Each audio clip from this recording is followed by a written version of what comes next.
The Black Sea, Sochi, Russia, a few weeks ago. The venue of the 2014 Winter Olympic Games.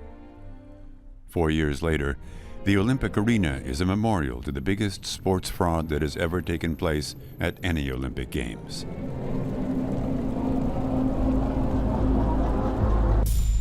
A restaurant awaits its evening diners. Few of the guests in the house might know what took place here in 2014, in the Sochi anti-doping lab.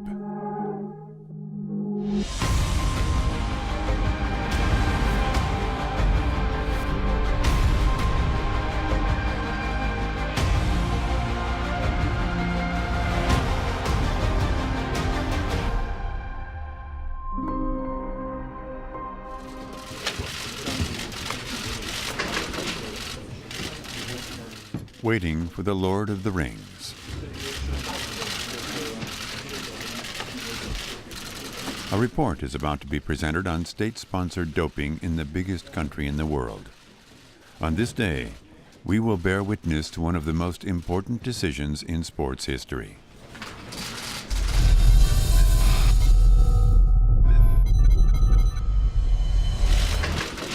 The report clearly lays out an unprecedented attack on the integrity of the Olympic Games and sports. The Russian Olympic Committee is suspended with immediate effect. The IOC Executive Committee, headed by Thomas Bach, nevertheless wants Russian athletes to be invited to the upcoming Winter Games in South Korea. These invited athletes will participate, be it in individual or team competitions, under the name Olympic Athlete from Russia.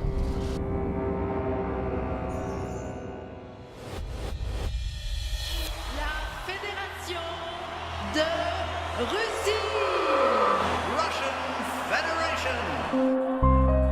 Russia, like here in 2014, will take part in the 2018 Winter Games as well, except for convicted athletes from Sochi and a few others, according to present status.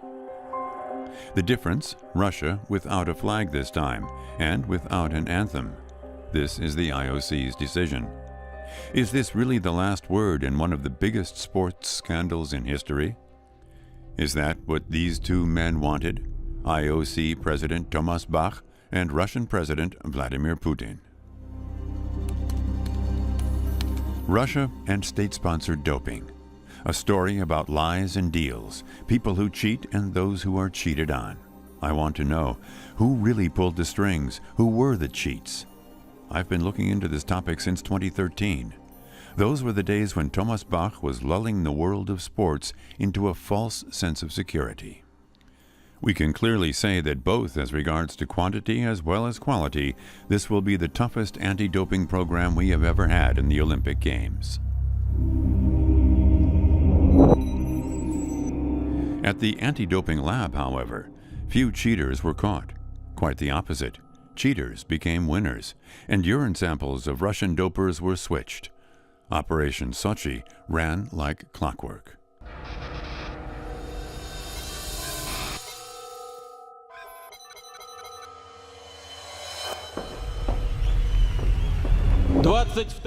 I declare the 22nd Olympic Winter Games in Sochi open. You are bringing the Olympic values to life.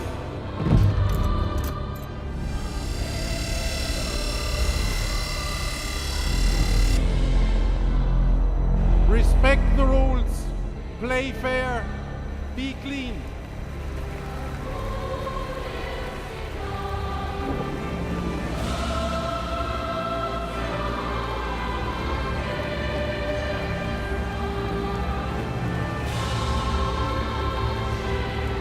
Respect the rules, play fair, be clean. Russland holt Gold und Silber. Was für ein Erfolg für Russland.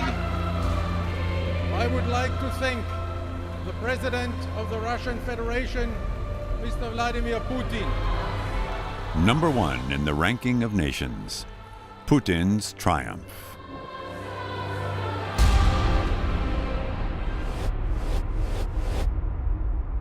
I think it's the biggest impact with respect to doping that we've seen, yes. The biggest of all of the different problems that have gone on in different parts of the world.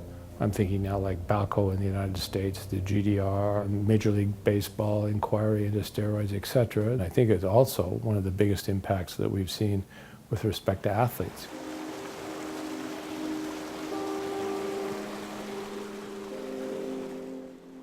We want to speak with those who, according to the files, were cheated out of the fruits of their training. Latvia, in the winter sports resort of Sigulda. At the bobsleigh and skeleton track, we meet brothers Martins and Tomas Dukos. They're preparing for the games in Pyeongchang.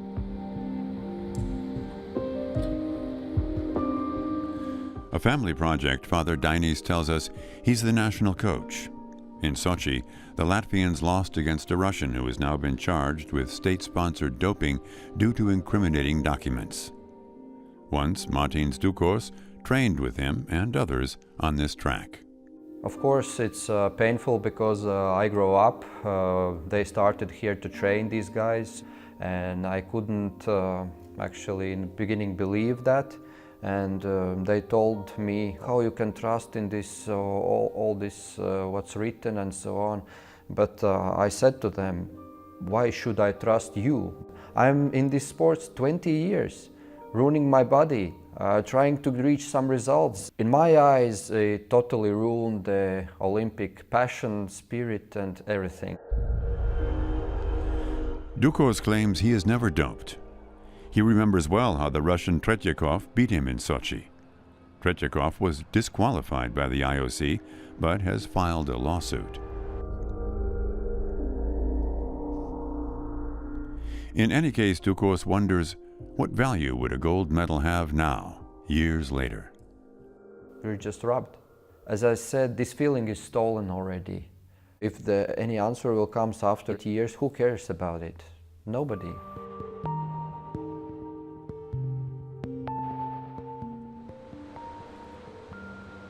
As per the IOC decision, Martins Dukos can now consider himself an Olympic champion. He's the first one ever for Latvia at the Winter Games. But nobody can ever give him back the lost moments of his sports career.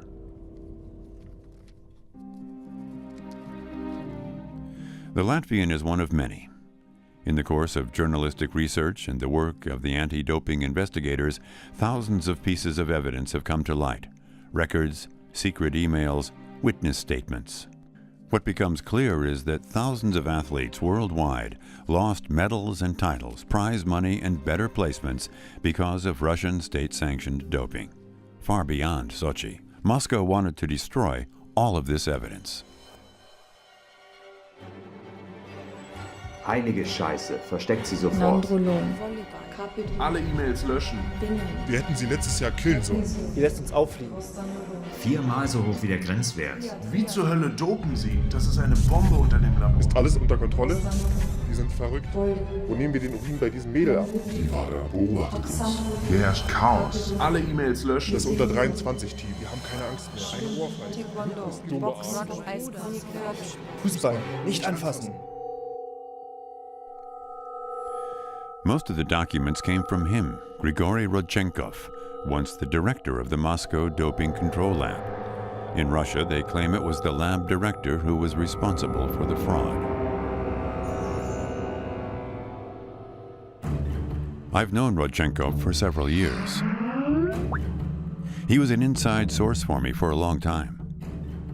His information turned out to be correct.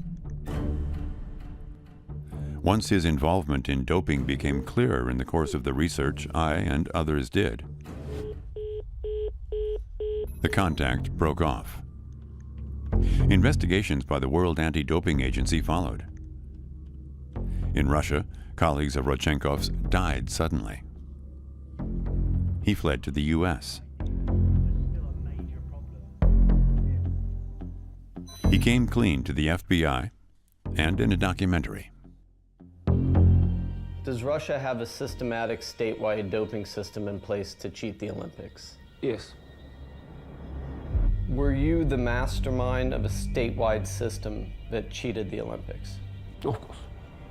Yes. We are top-level cheaters. To over-cheat us, you should be much such experience, but how it comes such experience?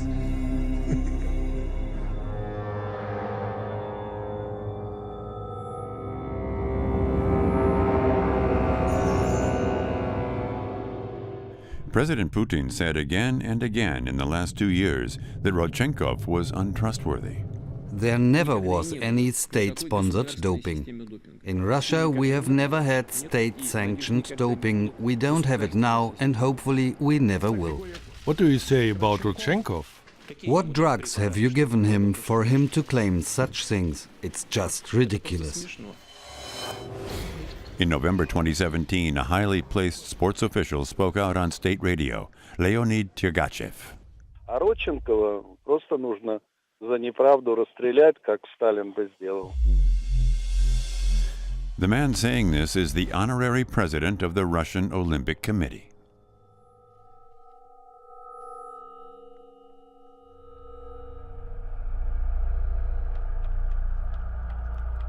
Moscow is hunting Rodchenkov with an international arrest warrant. The U.S. authorities have taken him into a witness protection program. Nobody can touch him. I keep in contact with his lawyer. Then a phone call. Rodchenkov is allowed to speak with me, and he wants to. Where I have to go? We don't learn details. Rodchenkov is being hidden somewhere in the U.S. We're asked to come to New York. The danger for Rodchenkov has become much worse, I'm told. Russians looking for him are said to have entered the U.S. I hear that he's just been moved to a new hiding place. No mobile reception, no internet, isolated from the outside world. Is an interview even possible under these circumstances?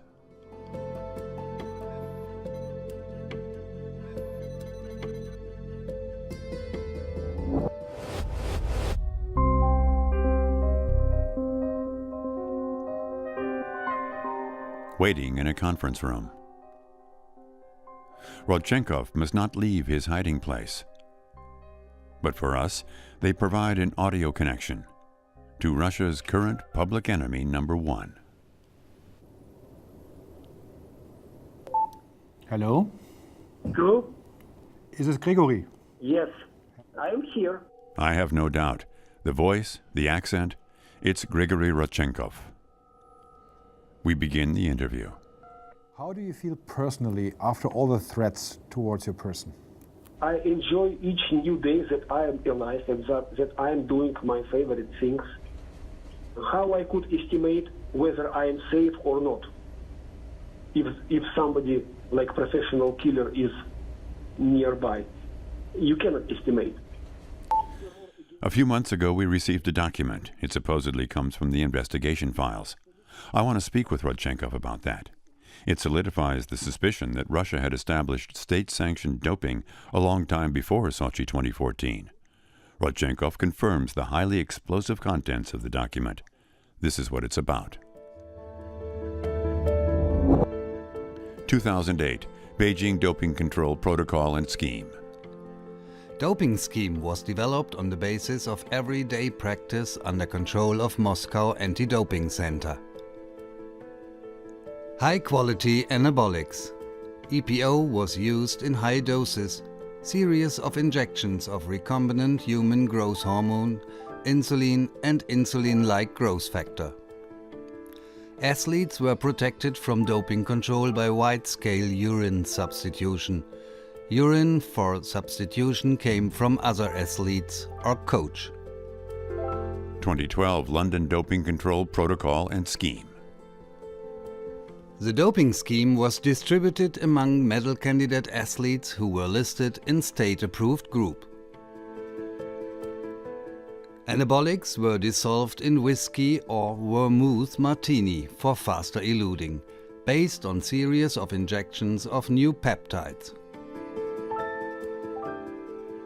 Athletes were obliged to have clean frozen urine 24/7 everywhere at home. Initially, it mainly concerned track and field, says Rodchenkov. That was exactly what happened, he says. And he claims, before invasion, it was very easy. You can do whatever you want. And all Russian athletics national team was doped. Between Beijing 2008 and London 2012, we changed our strategy how to cover up. We controlled everything. Whether the whole 2008 track and field team was indeed doped will be hard to prove.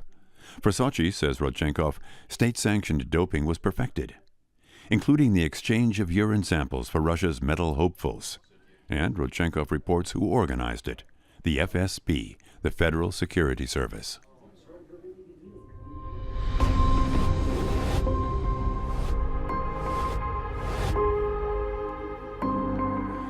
Rodchenkov, too, was an informer for the Secret Service. At the time, he tells us, he was proud of leading the world of sports on a merry chase. And then he claims something we've never heard so clearly before. Of course, it came from the very top, from the president, because only president could engage FSB for such specific task. Are you 100% sure that Vladimir Putin was aware of the doping cover-up scheme in Russia? I am aware that Putin knows full and sharp details from Mutko. Mutko told me that Putin knew my name very well, and again, he was knowing everything because it was a very simple chain. I am reporting to Nagorno, Nagorno reporting to Mutko, Mutko reporting to Putin. Putin would like to know everything, and Putin's approach was, don't hide your problem, open your problem and threats, and we do everything to solve your problems. From your point of view, it is absolutely clear that Putin was aware of the plans for the doping cover-up scheme for the Winter Olympic Games in Sochi. Yes, he cannot deny it.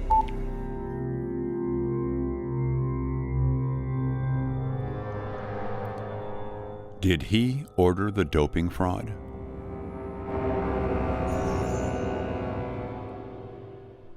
These are serious allegations against Russia's president. After the interview with Rodchenkov, we inquire at the Kremlin. But Vladimir Putin's press office leaves our request unanswered.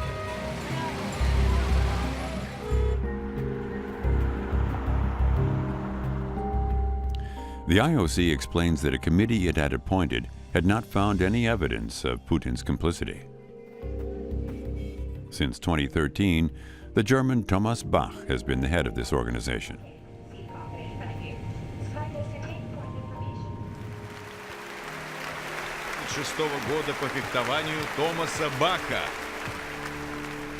The IOC is a not-for-profit organization that markets the Olympics and receives billions. Since Bach has been at the helm, money has been flowing even faster. At the same time, the IOC's crisis is obvious.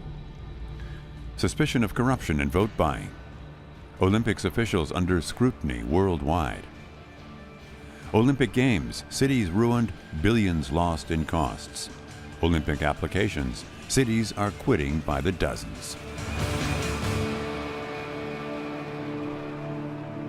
On our behalf, Infratest DMAP surveyed Germans a few days ago.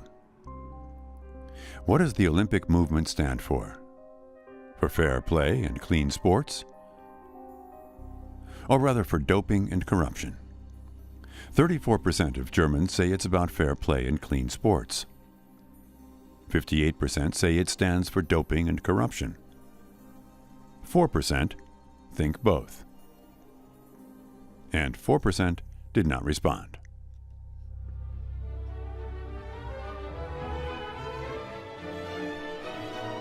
The IOC, meanwhile, is reaching for new heights.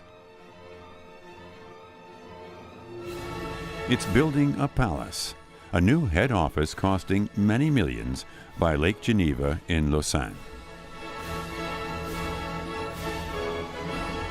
While Bach travels the world, always trying to be on equal footing with the powerful.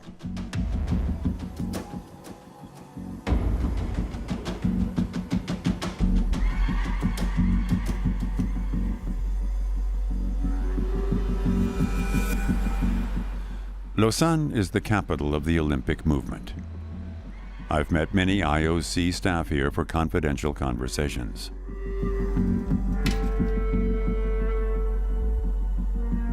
I want to know, how did the approval for the Russians for the 2016 Games in Rio work?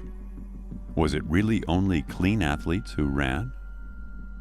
Bach wanted it like this: suggestions from sports federations checked by his IOC. No Russian athlete can compete in the Olympic Games Rio 2016 unless he or she meets some very strict criteria. For instance, one of them, in Rio, only those athletes were supposed to take part who had been tested independently for doping. This mainly means not by Russian inspectors. A few weeks ago, in Berlin, mail from Lausanne, no return address, but evidently from the innermost circle. A USB stick with hundreds of pages from the days before the Rio Games. Internal communications between the IOC and the summer sport associations. Statistics, emails, letters, including some addressed to IOC President Thomas Bach. A mosaic that casts doubt on whether the publicly announced strict admission criteria were really taken all that seriously. Time and again, we read, lack of information, details missing, have no test record at all, have not been tested, none have been tested. Athletes who had not been tested according to the original rules were allowed to go to Rio. When it came to approving Russian athletes, most federations were overgenerous. Was that the intention of IOC President Thomas Bach? In Bonn, we're due to meet with Claudia Bokel. She helped decide which Russian athletes were admitted to compete in Rio. Bokel comes from fencing, like Thomas Bach. She had been active in the IOC for years, made it to the IOC executive as an athlete spokeswoman. She was on her own there when it came to punishing Russia. To date, she's been keeping silent in public about the events from summer 2016. Now, she breaks her silence for the first time. We wanted there to be hard consequences for Russia, and that Russia in particular would be excluded from the Games in Rio and in Pyeongchang. Bokel clearly remembers the time when Rodchenkov's revelations made the extent of the scandal very obvious. Still, she says, the executive did not want a debate about excluding Russia from the Olympics at that point. In the executive, we weren't allowed to discuss it, so possible consequences weren't debated there at all. And then the topic was off the table again. What's it like to oppose Thomas Bach?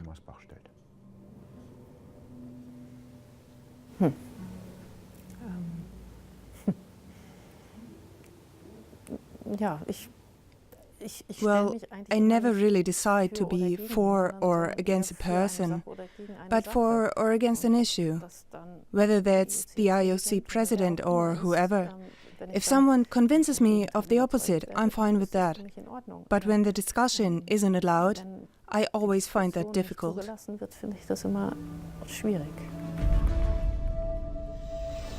The IOC declares repeatedly in writing that before making a decision, it had debated the case of Russia and possible consequences extensively within the executive. Were you feeling unwell at the time? I definitely wasn't well. I couldn't sleep at night. I used to cry. I said I would step down. I don't know how to deal with that. And I thought about whether I should fly to Rio at all. And then I thought, no, you can't do that. There's still a chance that it could turn out all right. Bokel did a lot of soul-searching, but she didn't want to give up. The athlete spokeswoman was appointed to a committee along with 2 other members of the IOC executive. Before the start of the games, the 3 were supposed to check the Sports Federation documents and decide whether to admit each Russian. Despite her reservations, why did Bokel take part? I thought then, yes, I might be able to do something in this 3-man committee. Maybe I can bring in a degree of rigor again and make sure that only clean Russian athletes are actually admitted in Rio. But when she saw the documents about Russian athletes, she could only realize that it would not even be possible to check them carefully in such a short time in many cases. Well, there were federations where there were no out-of-competition tests at all. And then I kept saying at first, no, I can't accept that, this decision. I don't understand on what basis I can decide on that now. And then I said, I can't do it like that. I don't want it like that. It was impossible in such a short time to get through the documents in detail in this 3-man committee. I had to live with what I was given there. You weren't able to cross-check it. Look, you can see how it turned out in the end. Russian Federation. Federação da Rússia. Many Russian athletes were admitted in the end. Bokel was resigned. She had imagined the work of the committee would be quite different. But while her colleagues in the 3-man committee rose up in the IOC, Claudia Bokel's time in the Olympic Committee came to an end.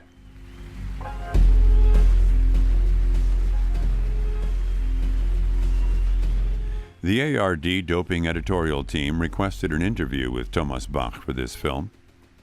We were told he had no time.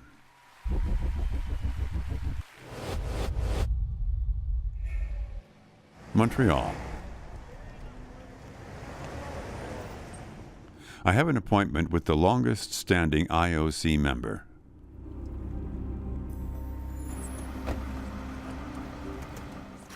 With Richard Pound. The Canadian doesn't beat around the bush, not even about conditions in the IOC under Thomas Bach. There's really no room for much serious discussion and opposition. And your risk is, as I've discovered, is you become an enemy of the state. If you challenge Bach. Yeah, if you're critical of whatever action is being done, and it may be, maybe as the leader he takes that personally as opposed to organizationally. He's not flexible in taking on board different and possibly critical comment and suggestion. Pound remembers the situation before the 2016 Rio Games. The executive under Bach were angry when the evidence for Russian state-sponsored doping came out just before the Games. They were furious when McLaren's report came out before the Games in Rio. Furious.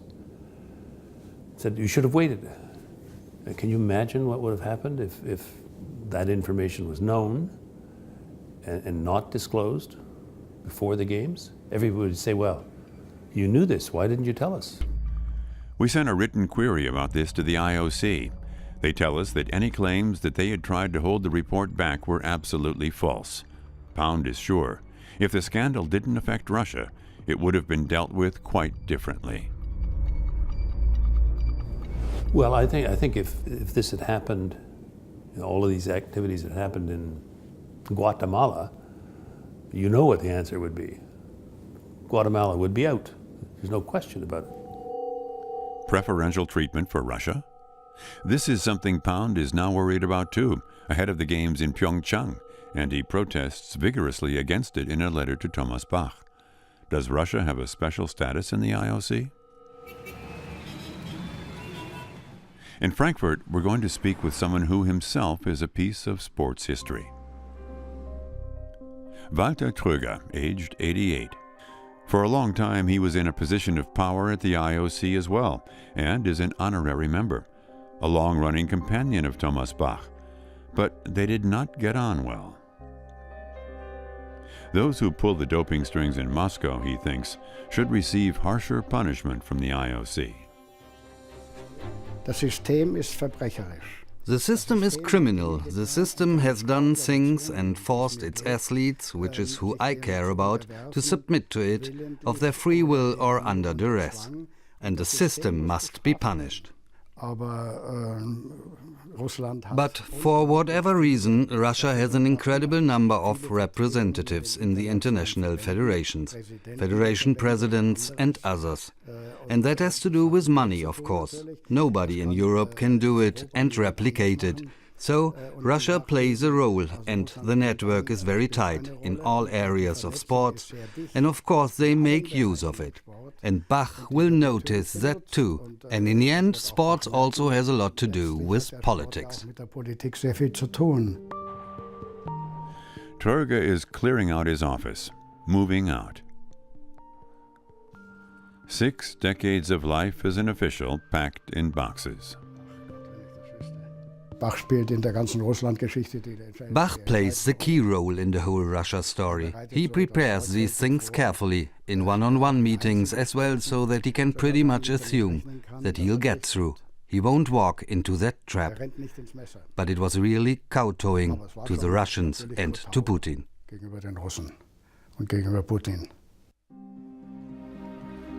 A gesture of submission towards Putin. That's Walter Tröger's view at the end of his career as an official. The Olympics are still his life. But he has no influence on the decision about Russia.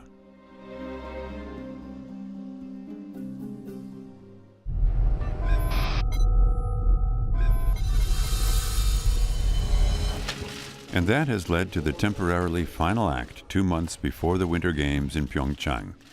What was it Bach said? The IOC decision was an unprecedented attack on the integrity of the Olympic Games and sports. This decision should have been the final part of the Russia case. Bach says that the team of Olympic athletes from Russia, as they will be known, will be permitted to use their own flag and all Russian insignia as early as the closing ceremony of the Winter Games in South Korea. If only Russia accepts these conditions. As if nothing had happened. The IOC doesn't even say that Russia must take back the death threats issued against the man who uncovered the system of fraud. That Putin knows full and sharp details. Grigory Rodchenkov, the key witness, has to remain in hiding somewhere in the U.S. A final meeting in New York. With Rodchenkov's lawyer, Jim Walden. Obviously, the Olympic Committee could easily say the suspension of Russia will not be lifted unless the Russians commit to standing down on their efforts to retaliate against the whistleblowers, including Dr. Rodchenkov. As long as that remains true, the IOC is in a very real way emboldening the Russians and in a way encouraging them. His client, he says, must fear for his life. Perhaps forever. The darkest chapter in recent sports history, and it's not over by a long shot. Soon, the Olympic Winter Games will begin. The question is, how clean can these games be?